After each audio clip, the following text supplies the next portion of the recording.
Hi everybody, I'm Bill Whittle, and this is The Firewall.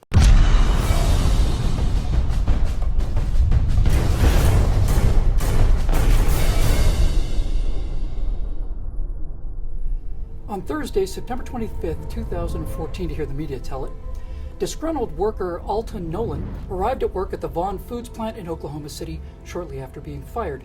Apparently, he lost his temper and a tragedy ensued. Okay.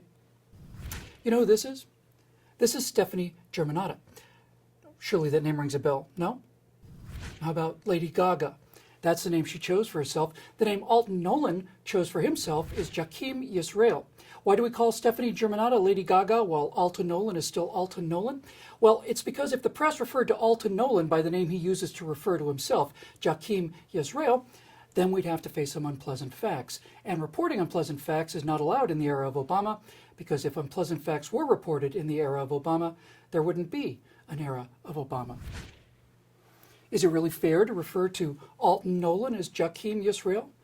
Well, it sure as hell seems fair to me. Here are some images from his Facebook page. Here's one of jihadi terrorists, to which Jakim Yisrael added, "Some of my Muslim brothers." Here's one that says, "Islam will dominate the earth. Freedom can go to hell." Jakim had nothing to add to that one, apparently. So after allegedly spending a great deal of time and effort trying to convert his co-workers to Islam, Jakim Yisrael entered the Vaughn Foods building, where he met, apparently at random, 54-year-old Colleen Hufford. After stabbing her repeatedly with his knife, he then proceeded to saw her head off. He then went on to stab 43-year-old Tracy Johnson.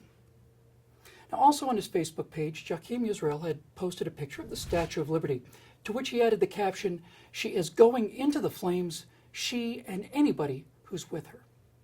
Apparently, one of those people who are with the Statue of Liberty as she heads into the flames was company CEO and Reserve Sheriff's Deputy Mark Vaughn, who stopped this Islamic ritual with his personal firearm.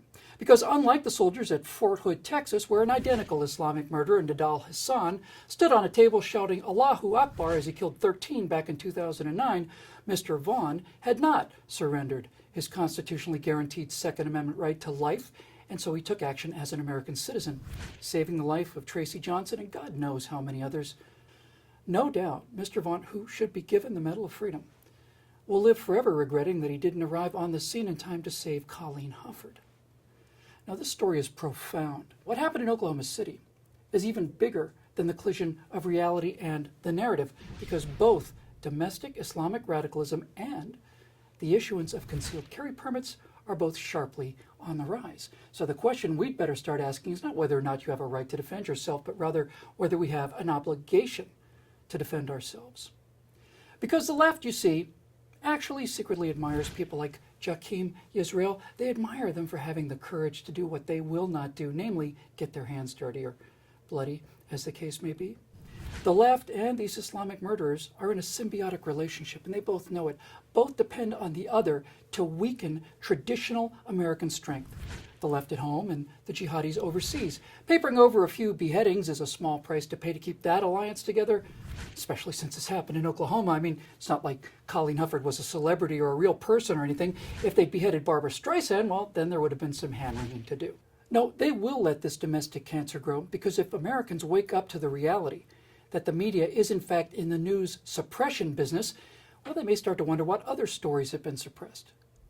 Now they're going to let this cancer grow unreported until the Statue of Liberty and anyone who is with her go into the flames. Please subscribe to our YouTube channel and be sure to visit us at truthrevolt.org. And to keep these messages coming, please consider making a donation by clicking here.